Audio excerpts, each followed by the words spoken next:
nature of this motion picture, there may be times you feel as if you are moving.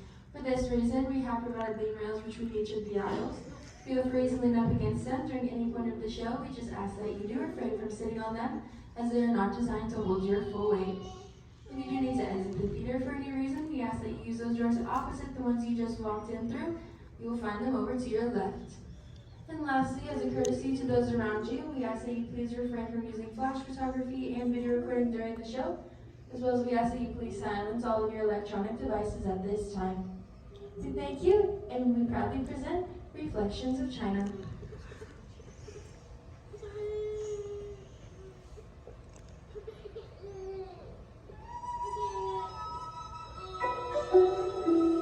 Ah, China. When one thinks of this magnificent country, one cannot help but envision the Wanli Changcheng, the Great Wall. It once stretched like a mighty dragon across 4,000 miles of China. Welcome, I am Li Bai, a poet of the Tang Dynasty, and I have returned to share with you reflections of my beloved China. Like this great wall, it winds like a road across timeless landscapes, but one can also find landscapes that are ever changing.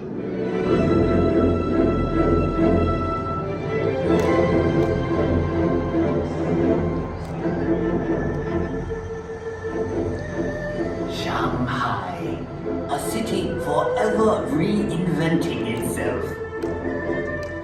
Vibrant, sophisticated, romantic.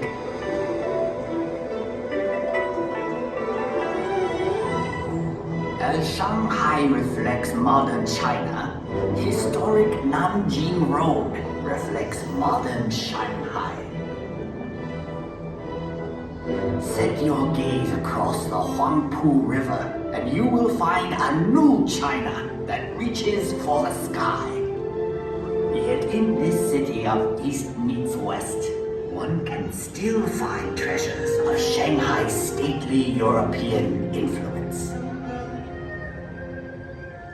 Even in the hectic pace of modern China, there is always time for Tai Chi, a tradition that is endured for centuries.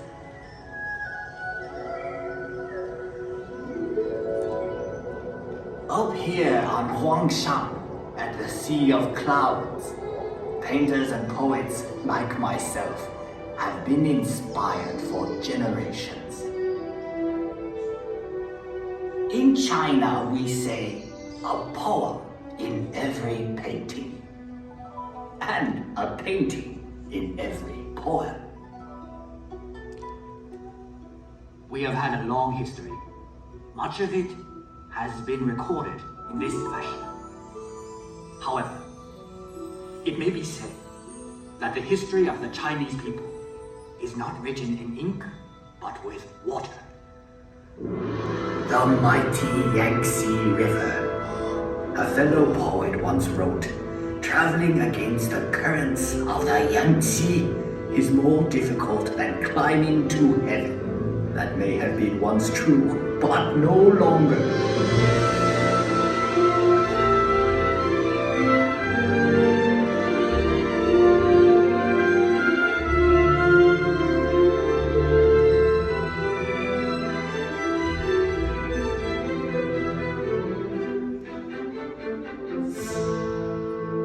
The course of this great river, through mountains and valleys, touches the lives of 500 million Chinese.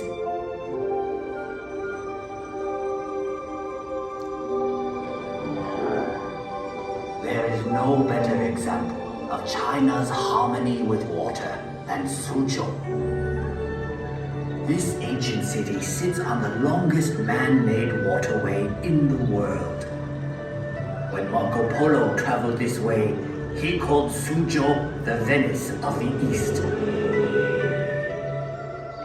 I suppose if I had traveled to Europe, They would now call Venice the Suzhou of the West. So vast is China that even within her borders are many exotic lands and contrasts. From the serenity of Heavenly Lake to the busy night market of Urumqi. Here one discovers that Xinjiang province is home to many ethnic peoples with their own unique customs and their own unique cuisines.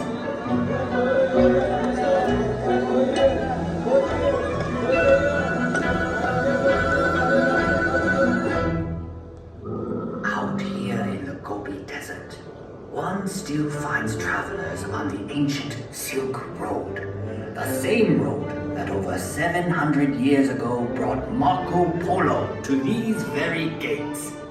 The gates of Zhaoyuguan, the extreme western end of the Great Wall. A visit to Inner Mongolia shows us a reflection of an earlier time. Here, the nomadic people still live much as they always have.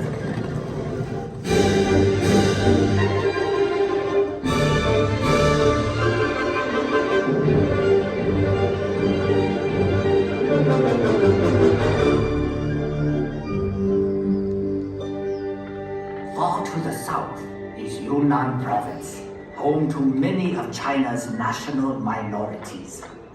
The cultures of this province are as diverse as the landscape, like the Shilin stone forest, one of nature's unique wonders.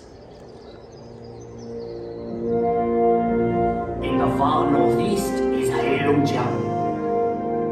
Although winter here can last 6 months, the people celebrate by carving magical sculptures of ice.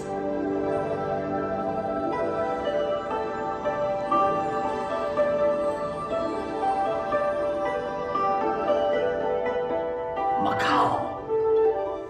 After 400 years, this exotic land of Portuguese charm is once more within China's borders.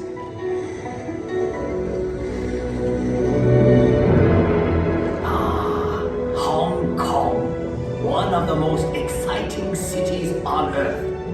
A city steeped in Western culture, but still uniquely Chinese.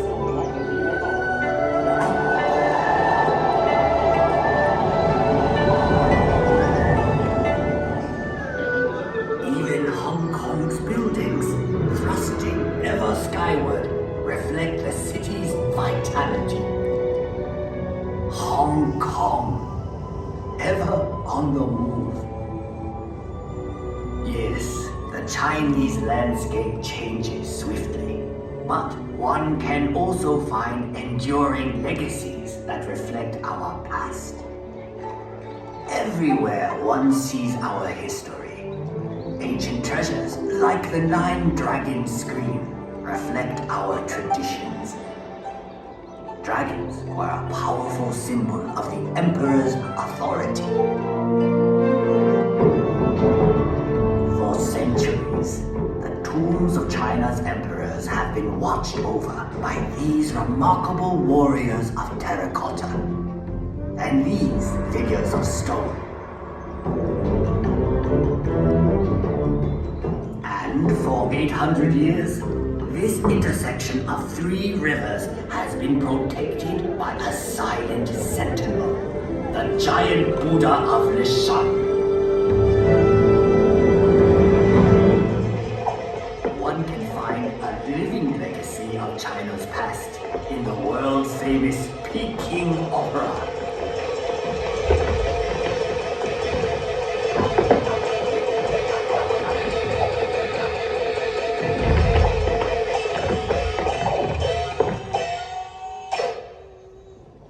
In the center of Beijing is perhaps China's greatest legacy, the Forbidden City.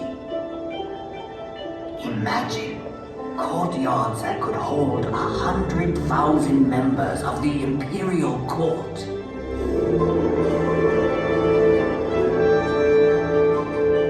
For 500 years,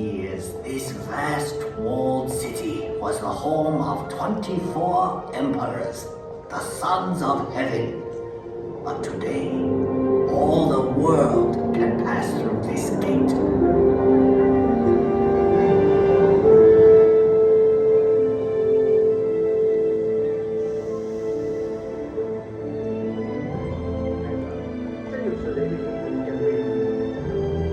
Tiananmen Square.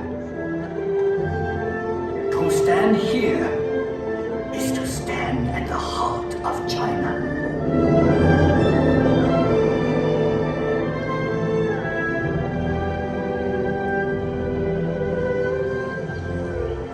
Beihai Park was once a playground for the Emperor, but now it is a playground for all of China.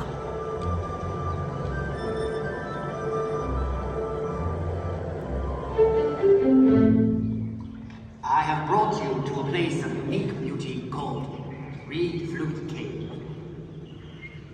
The same forces that shape these pillars of stone have done a more remarkable job directly above us.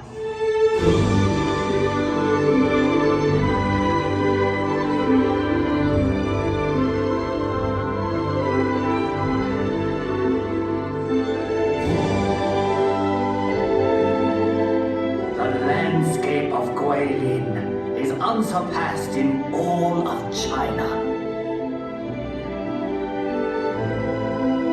Countless artists and poets have struggled to capture the unique beauty of this region. The Li River winds like a silver snake through these scattered dragons' teeth. I once wrote, "Whoever looks on this loses himself in eternity."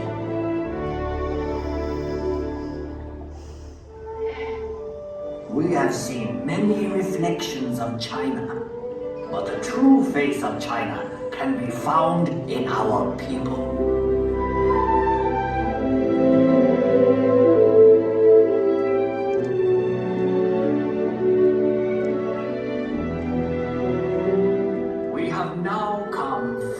Circle. Sadly, that means this is where we must part. But I hope you will return to China someday.